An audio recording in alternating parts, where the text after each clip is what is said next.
sover. Men Andreas, han oppe. Tidlig som alltid. Men han kjeder seg. Nei, men jeg vil lage frokost på sengen til alle sammen.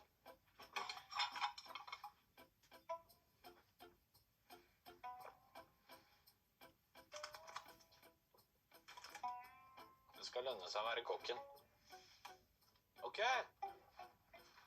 Nå kommer alle til å bli glade.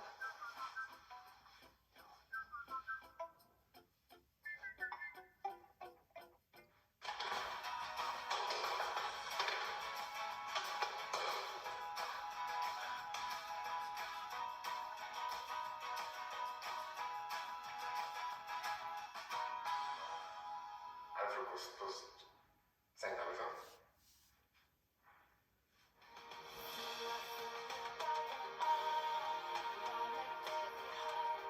I dag det Stig Brenner som hedersgjest. Det så mye følelser inne i bildet her. Vi snart ferdig, det eventyret snart over. Det universet som låtene dine utgjør, virkelig bare et kunstverk.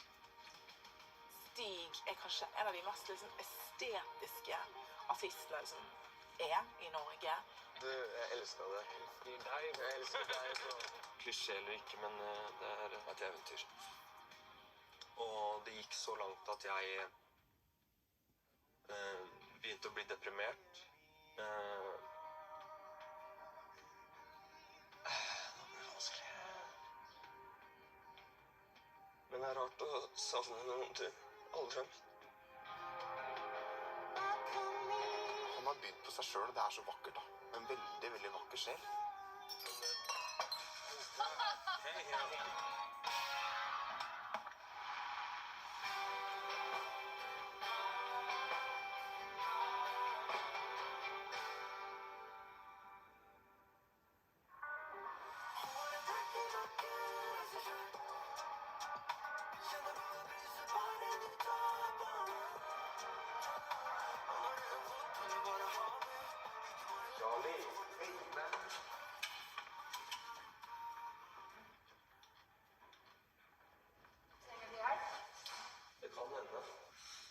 Jeg veldig god på å stryke.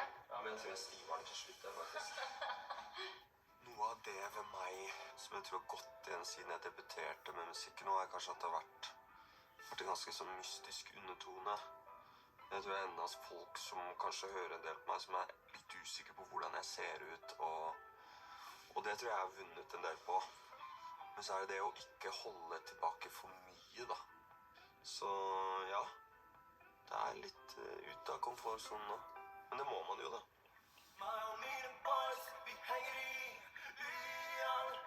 Stig Joar Haugen fra Hamar en norsk rapper, sanger og låtskriver. Med sin særegne stil debuterte han med Brak i 2015, men Spellemann-nominerte plata Til mine venner. Den gang under artistnavnet Unge Ferrari. Med 3 kritikerroste album og flere hits han blitt nominert flere ganger til både Spellemann og P3 Gull. Høsten 2021 ble han tildelt P3 Gull sin høythengende hederspris. Låta Balkong hans mest strømmede, med nærmere 20 millioner avspillinger. I 2021 ga han ut albumet Hvite duer, sort magi. Denne gangen under nytt navn Stig Brenner. Stig også kjent for sitt musikalske samarbeid med Arif, og duoen favoritter blant både anmeldere og publikum.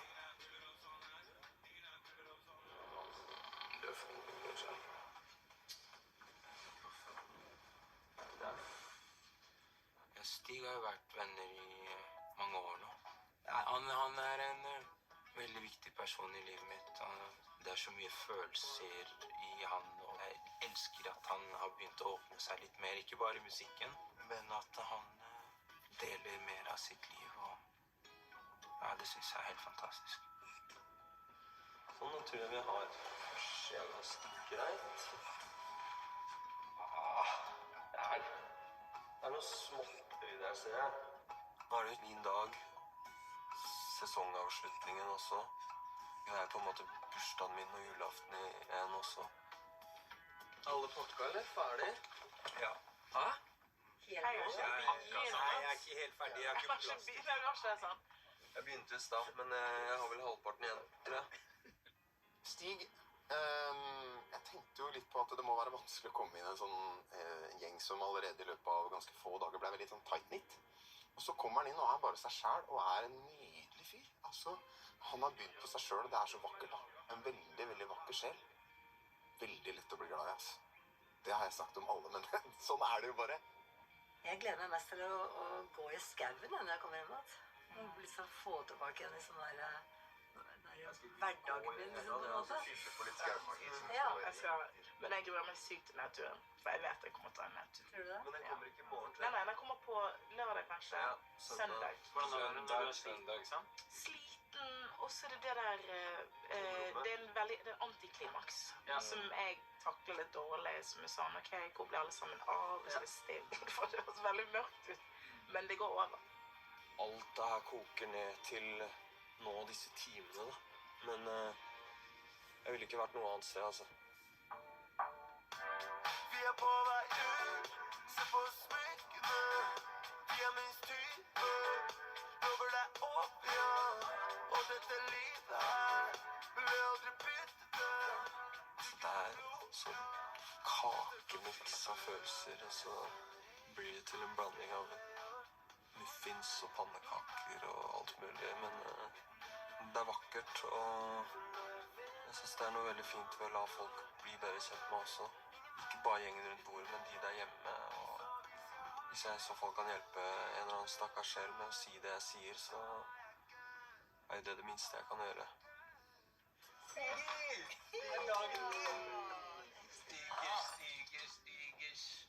Skål, alle sammen.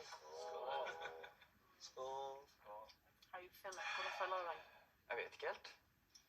Jeg har det ikke fælt. Men det er en ære at til syvende og sist så handler hele programmet om meg. Du er jo, altså, en av de største artistene i Norge.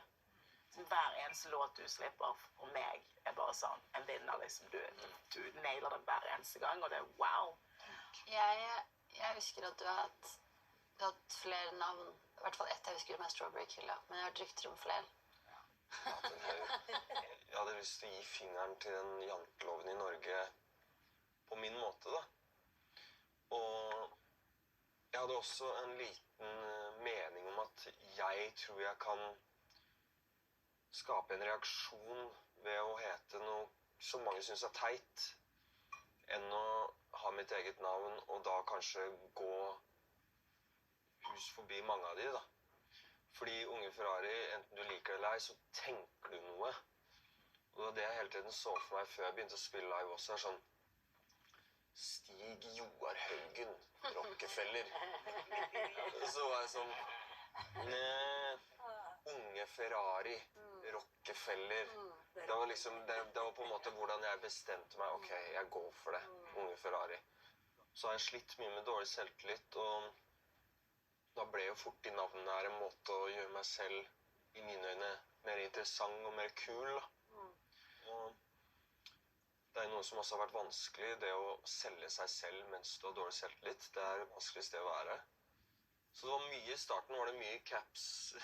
Det skulle være en tegneserie eller et eller annet, jo, det var noen Oslo-greier av meg og Arif, og da han skulle tegne meg, og da hadde han sånn 7 hodeplagg opp på hverandre. Fordi det var tydeligvis, jeg prøvde å gjemme meg så godt jeg kunne, da. Stig, vi har jo hengt litt i samme miljø, eller har liksom felles venner i hvert fall. Vi har ikke vært så mye sammen, jeg har sett deg mye. Jeg har alltid tenkt på deg som kjempekul, tøff. Altså det virker ikke da som du har dårlig selvtillit. Men det er jo litt interessant, fordi det føles ut som de som faktisk har dårlig selvtillit, da. De får en sånn der sterk fasade utad som gjør at man ser litt skummel ut nesten. Eller man blir litt sånn redd, eller jeg har vært litt sånn Vet ikke helt hvor det har meg på. Ja. Så det er veldig kult å høre din versjon av det. Jeg tror det er litt bra også at jeg har hatt dårlig selvtillit, for det har gjort meg utrolig ydmyk. Hvis jeg hadde vært kanskje litt i overkant full av selvtillit også, så kan det fort bli drittsekk-vibes, da. Ja. Så jeg tror jeg har klart å kanalisere usikkerheten min til å bli mer sånn det kommer ikke ut som usikkerhet, men innerst inne så det på en måte det, da. Jeg tror det du sier om usikkerhet, det, for meg i hvert fall, så virker det som det egentlig skinner ganske tydelig gjennom mye av musikken din. Nå du jo tydeligvis trygg nok til å ta ditt eget navn, da. Hva var vippepunktet der? Jeg var litt impulsiv når jeg valgte Unge Ferrari også. Og når jeg ble, tror jeg, 29 og begynte på den forrige skiva mi, så følte jeg at det navnskiftet, det skulle skje en eller annen gang, og det nødt til å skje med den skiva her. Ting gikk over all forventning da med Unge Ferrari. Og i det jeg nærmet meg 30, så merket jeg også at jeg kan ikke ha det her navnet evig. Nå jeg mye tryggere på meg selv, tror jeg det egentlig alt handler om. Og da også synes jeg liksom beste måten å bevise det på var å ta i bruk mitt navn, som jeg ikke tørte å bruke før. Det var veldig befriende å gå fra å gjemme meg, noe jeg sa jeg ikke gjorde, bak Unge Ferrari, til nå bare, jeg Stig, blir 30 nå, jeg trygg, jeg føler jeg har et ansvar jeg må bruke, jeg har en stemme, jeg har en påvirkningskraft. Og det veldig mye mer behagelig å være her jeg nå. Her, ja. Vi har jo, som jeg sa i sted, vi vært litt rundt hverandre. Jeg husker vi var hjemme hos noen, og så husker jeg snakket om det. Vi må jobbe sammen. Vi må gjøre noe. Det blir aldri noe, men nå... Det som den ølen man skal ta. Ja. Men nå føler jeg at vi skal jobbe sammen i form av at jeg coverer din låt, da. Jeg skal gjøre Nostalgi 3 millioner. Jeg gleder meg. Du har funnet deg en annen, hva vet vi hadde? Jeg har sett deg gråte, jeg har sett deg naken. Nostalgi 3 millioner, det var jo første gang jeg hadde så stor suksess med en låt, at en låt ble så populær og traff hjem hos så mange. Og det var også da du virkelig føler jeg begynte å høre meg skikkelig følsom. Jeg husker mange av de konsertene har vært så mange som bare roper ut. Du har funnet deg mann. Så ja, Nostalgi gjorde veldig mye, jeg tror for folk, og veldig mye for meg, altså.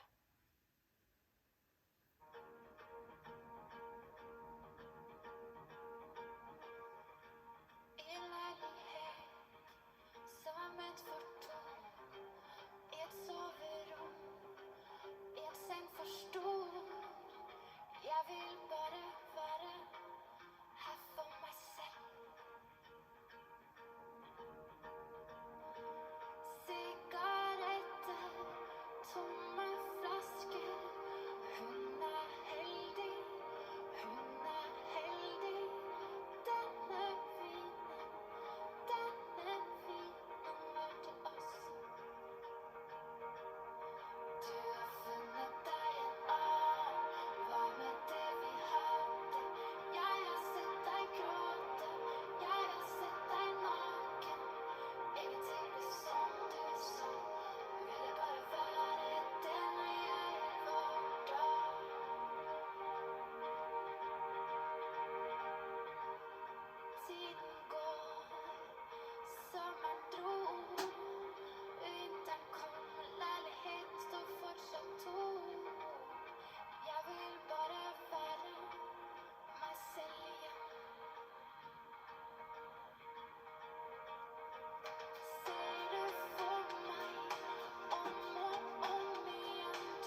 Nei, jeg elsket det. Bra start på dagen. For en stemme. Ja, Faen. Det var helt perfekt. det var nydelig. Skudd i ost. Så jeg vil bare ta en liten skål, jeg.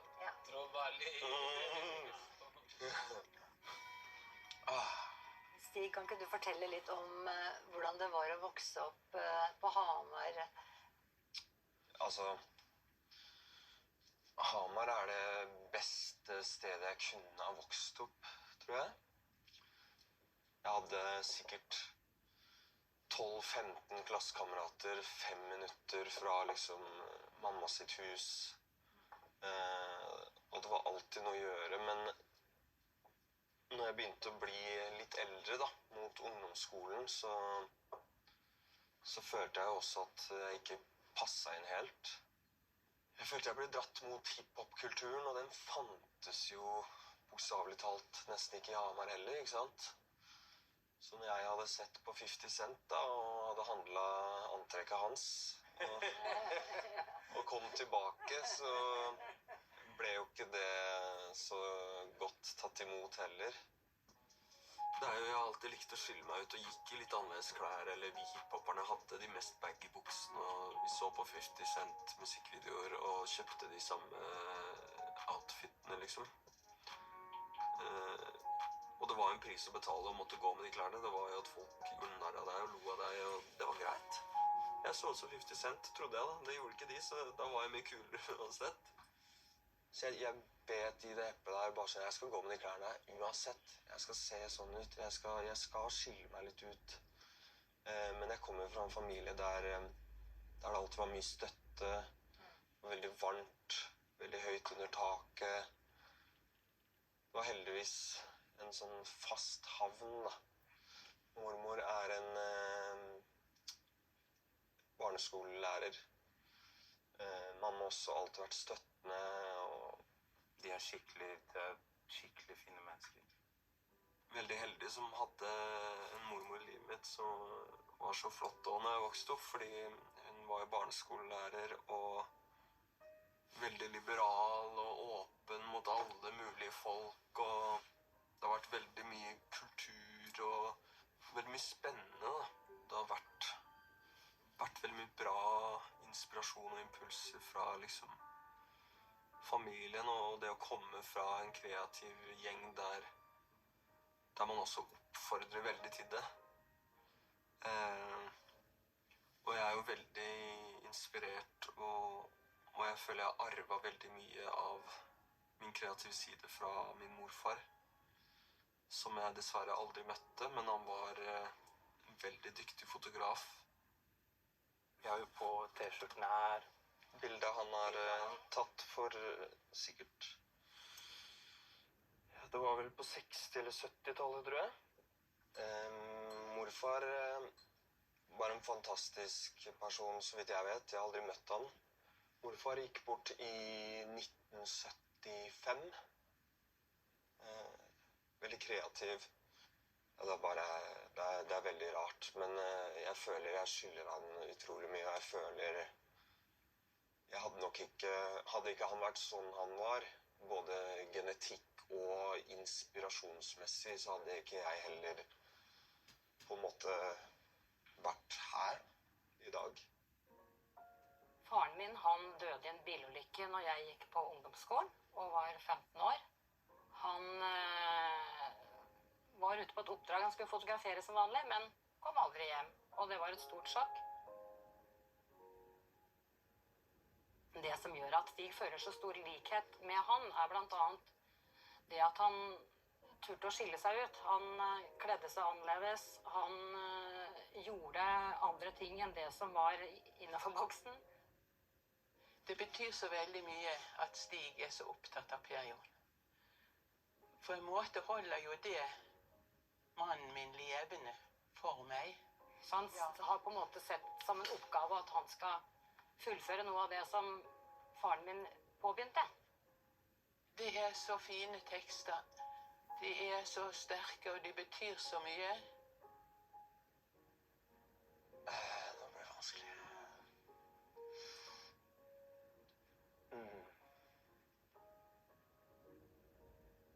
Jeg føler at mye av grunnen til at jeg gjør det jeg gjør og kan, det her er jo fra han.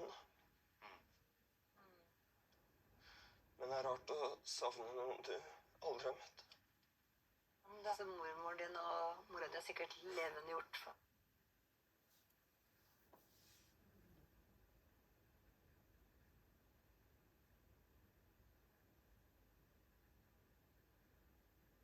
Han for deg, helt sikkert. De har sikkert snakket så mye om han, vil jeg tro. Altså, han har vært til stede i livet ditt hele tiden. Jeg føler jo jeg kjenner han, liksom. Ja, det er klart det. Tør å snakke om morfaren din på den måten. Det er så modig gjort, altså. Jeg måtte bare komme inn. Stig, det er din dag. Nå er jeg spent, altså. Ja, nei, Stig, det er så mange fine ting. Jeg skal prøve å holde det her kort og godt. Du har forandret norsk musikk. Det finnes ikke en eneste artist i Norge, kanskje til og med i Skandinavia, som driver med populærmusikk som ikke har vært prøvd å høres ut som deg, eller tatt noe fra deg, om det er klesstilen din, måten du farger hår på, noen tatoveringer, whatever. Det er deg de ser opp til, det er deg de beundrer. Jeg er så heldig som har deg som venn, så heldig som har deg som kollega. Jeg lærer masse av deg. Du er lett en av mine favorittartister. Alt det du gjør er for meg så wow! Broren min er syk! Wow! Så denne låta her for meg er en av de fineste R&B-låtene ever lagd i Norge. Jeg skal covre nummer 1. Yes, jeg visste det. Den er så bra. For du har allerede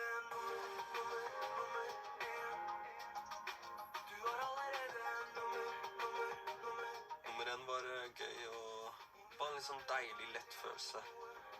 Vi trengte bare noe litt lett og ledig. Det kan ikke bare være, det blir mye, ikke sant? Hvis man alltid skal høre på mørke toner og deppa temaer, og det blir for mye av det gode, si.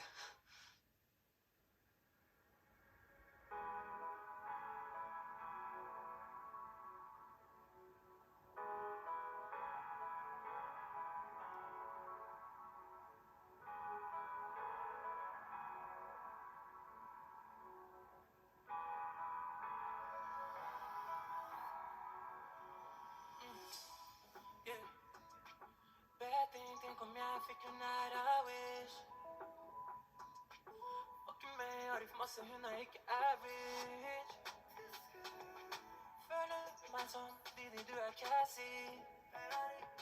Hun sa hold up, som om det var liv.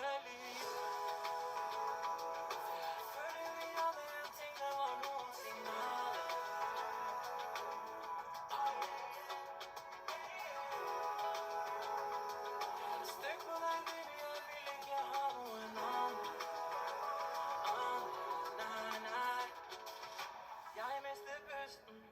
Mister balansen. En mobil full av jenter. Ingen har det jeg trenger. Jeg mister pusten, mister balansen. Men jeg kan ikke få deg, så jeg bare står her. For du har allerede nummer 1. Du har allerede nummer 1. Ingen kan røre meg bedre, noe alle vet. Du har allerede nummer 1. Øvelov! På vei opp, gjør en pengedans. Og mange glass. Så digger noe. Jeg faller av. Disse chicks er farlige, som mamma sa. Er det han her som jeg ikke har? Hva er det med meg? Det var noe mellom oss, baby, no lie.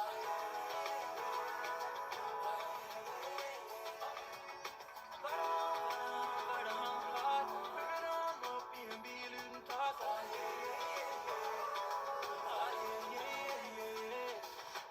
Jeg mister pusten, mister balansen. En mobil full av jenter, ingen har det jeg trenger. Jeg mister pusten, mister balansen. Men jeg kan ikke få det, så jeg bare står her. For For du har allerede Du har allerede nummer én. Ingen kan røre meg, det er noe alle vet. Det er nummer én. Nummer én, du har allerede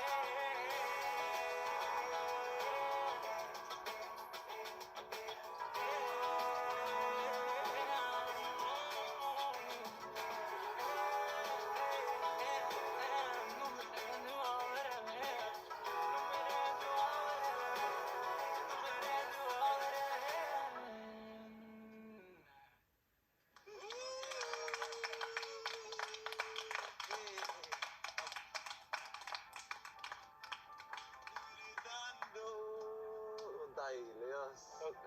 Du, jeg elsker det. Jeg elsker deg, bro. Tusen takk.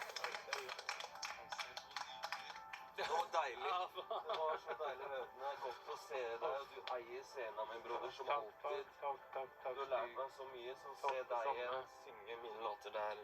Jeg får ta flere, jeg får ta hele katalogen. Jeg kan bli vant til det. Ja. Ja, det var nydelig, altså. Det var... Det var som mentortyggis. Fresh breath. Ja, det skal jeg si til folk, ass. Du er som en mentortyggis som jeg faktisk har i munnen.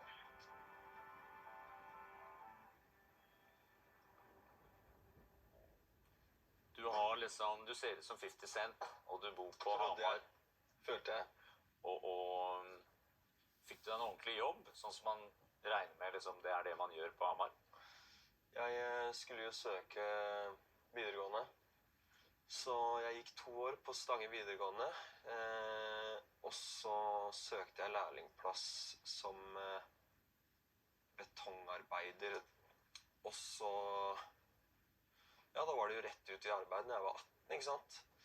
Jeg har masse fine minner derfra, veldig fin gjeng, de tok vare på meg, men jeg merket jo etter hvert at jeg på en måte, jeg stagnerte da. All respekt til de som jobbet der, og all respekt til den harde jobben det var, og hva det krever av deg da. Men det var ikke riktig for meg, og det følte jeg. Og jeg følte også at hvis det her var livet mitt, i kanskje en alder av 19, så er jeg egentlig ferdig nå. Da er det bare å begynne å spare til hus, og kanskje finne en kone, og så, ja, så er det livet da. Jeg tror det som er med Hamar nå, det er et utrolig vakkert sted, masse natur, det er fint å vokse opp, men blir du for komfortabel og får det for behagelig, så er det lett å kanskje glemme litt hva du drømte om, og hva du hadde lyst til å utforske og prøve da. Fordi du slår deg veldig fort i ro, tror jeg. Jeg har alltid hatt et kall og et eller annet inni meg som en historie da, som ikke kom ut der. Og den historien følte jeg bare ble mer og mer gjemt ettersom jeg var der lengre. Og det gikk så langt at jeg begynte å bli deprimert. Jeg husker flere morgener så satt jeg ved frokostbordet og skulle spise frokost og bare begynner å gråte helt plutselig, liksom bare, jeg orker ikke å dra på jobb i dag, jeg klarer ikke, jeg vet ikke hvorfor jeg skal dit, eller hva er det jeg oppnår til syvende og sist da. Så jeg begynte til slutt å bli rett og slett desperat. Og så gikk jeg til en psykolog jeg ble anbefalt av mamma, og bare åpnet meg helt, og så jeg forklarte han hvordan jeg følte meg, og så jeg hadde også nevnt for han at jeg har sett på et studie i Trondheim da, som er musikkdesign. Og jeg hadde 1 time med han psykologen, og jeg vil jo si at det han sa reddet meg antageligvis, for han sa det beste du kan gjøre nå, det er å stikke til Trondheim. Flytt, bare dra, skift miljø, få deg en ny hverdag. Og så snakket jeg med de i Trondheim, og så hadde de en plass der. Jeg kom meg jo til Trondheim, og det er nok det beste jeg har gjort. Bare flytte og ikke se meg tilbake, og jeg husker den følelsen av å glede seg til mandag igjen, til og med selv om jeg måtte opp klokken 7. Det var helt sykt, det var helt uvirkelig. Jeg bare fant en ny mening med livet, da. Altså, det er den beste følelsen. Ja, det var... Det redda meg, altså. Ok. Stig, broder. Jeg skal spille en låt som er bare helt... Altså, den var så selvsagt for meg. Den må jeg gjøre. Og det er en låt som jeg føler illustrerer en sånn tap av kjærlighet, tap av følelse av mening. Jeg har sett for meg en sånn alt for kald, alt for overskyet høstkveld i en drabantby i Oslo. Sånn er det, vet du. Jeg skal gjøre balkong. Yes, ass. Yes, ass. Wow, det her blir viktig.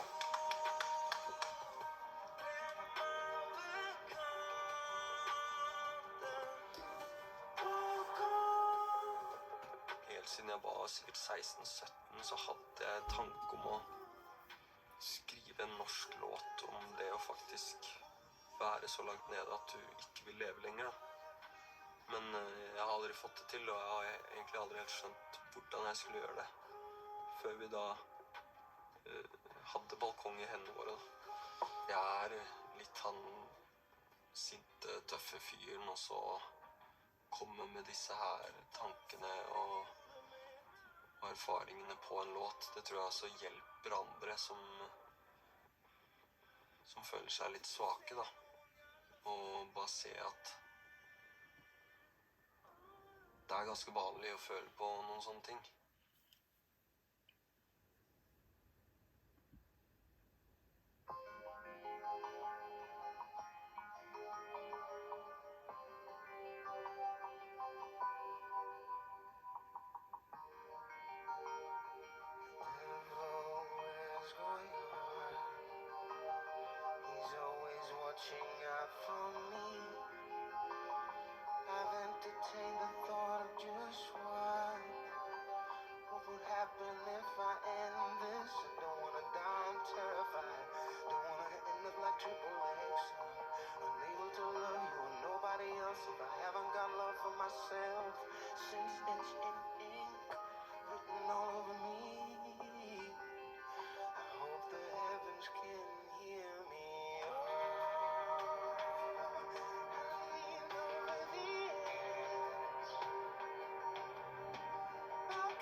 fikk noe, det var når jeg kjente noe voodoo inni der. Du var litt besatt nesten.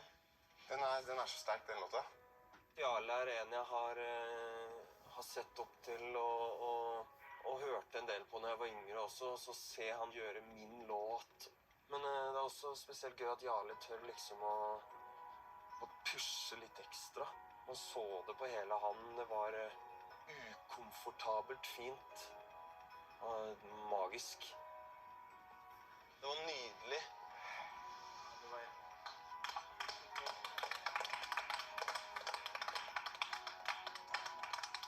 Vet du hva, jeg setter meg ikke engang, fordi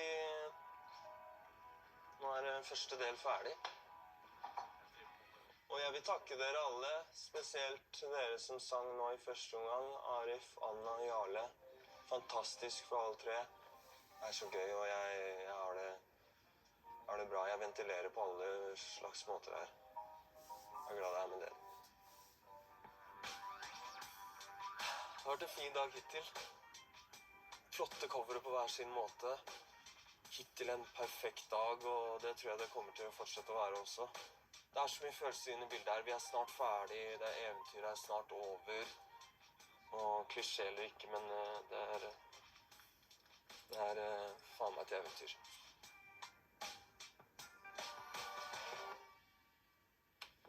Folkens er klare, tror jeg. Klare for å bruke litt god gammeldags håndkraft. Bare å varme opp hendene.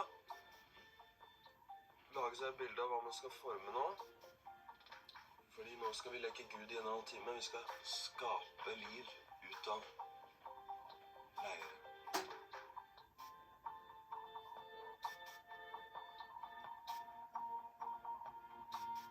Hallo. Hei, hei. Her står du og samler litt leire, vet du. Ja. Så gjør vi som i gamle dager. Graver etter leiren selv, og så kan vi lage kopper og kar eller skulpturer, da. Ja, wow. Ja, vil dere? Nå har jeg gristet til, så nå er det bare vær så god, altså. Jeg skal bare grave der du allerede har. Uff, den er på scenen. Hvilken er... Ja, Så mye sammen. Ja. Kanskje den er ikke helt. Jeg vil jo gjøre noe med leire. Jeg synes det er en fin ting, for man kan lett gjøre det og ha en liten samtale samtidig, og ikke tenke så mye, bare forme noe og styre med et eller annet. Litt som en stressball nesten. Jeg tror ikke noen av oss har sittet og lekt på denne måten på mange år sikkert. Som aktivitet på dagen din. Jeg vet alt. Men for meg, Stig, jeg ser for meg at du er veldig kreativ, ikke bare i musikk, men at du slår meg som en... Arif nevnte jo at du tegner, og har tegnet, og jeg bare lurer på maler, og ja, du slår meg som en veldig sånn all-round kreativt menneske, da.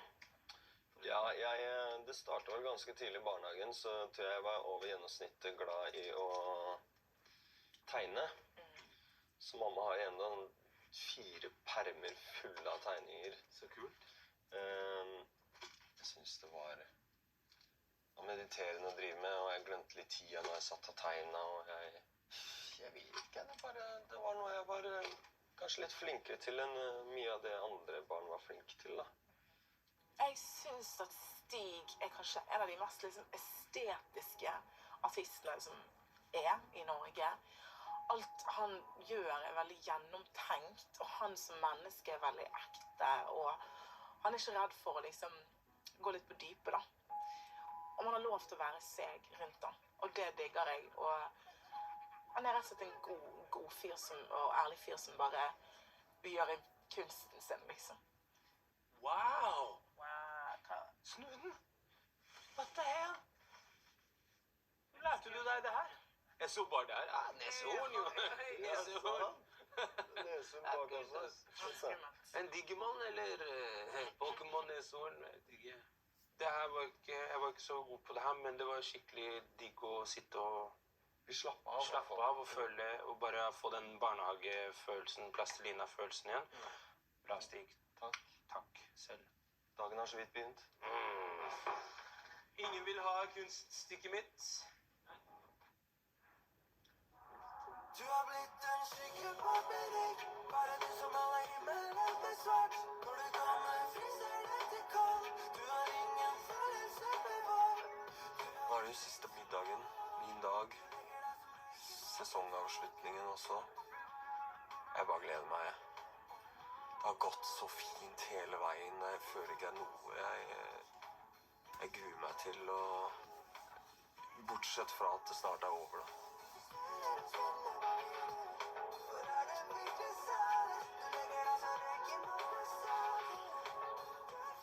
Så må jeg prøve bare være skikkelig nydelig, da. Fordi i morgen sitter vi på flyet, det er bare noen timer til, og så er vi hvert vårt hjem igjen. Så jeg skal prøve ekstra godt å sette pris på denne stunden her. Siste kvelden, folkens. For en Det var ikke noe mer. Sett dere. Slå oss ned. Ja, sånn. Satt vi fast. Gleder meg til meg.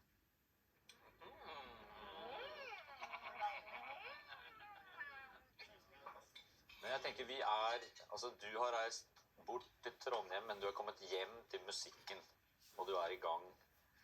Og fortell litt grann, altså. Det var en helt fantastisk tid, og det skjedde to veldig viktige ting. Det ene var jo at eksamensoppgaven min var å lage en EP, produsere og skrive og alt selv. Og en av lærerne mine, han sa at jeg burde prøve på norsk. Så jeg tok jo det til meg, og det var cirka samme tid som Arif slapp kom så tok ferdig. Og de her to tingene overbeviste meg om at det må ikke være amerikansk for å være kjempekult. Så den siste EP-en, den siste oppgaven, den gjorde jeg på norsk.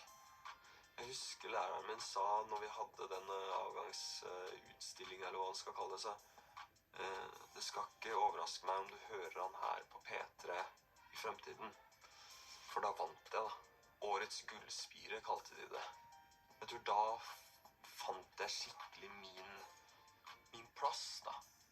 Eller starten på hvem jeg skulle være. Ja.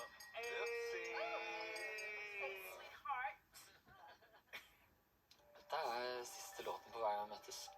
Det er litt vemodig. Det er den låten jeg gruer meg mest til, og det er den låten som jeg har blitt mest glad i. Men den høres ikke ut som Stig sin versjon. Jeg lurer på hvordan han kommer til å reagere på det.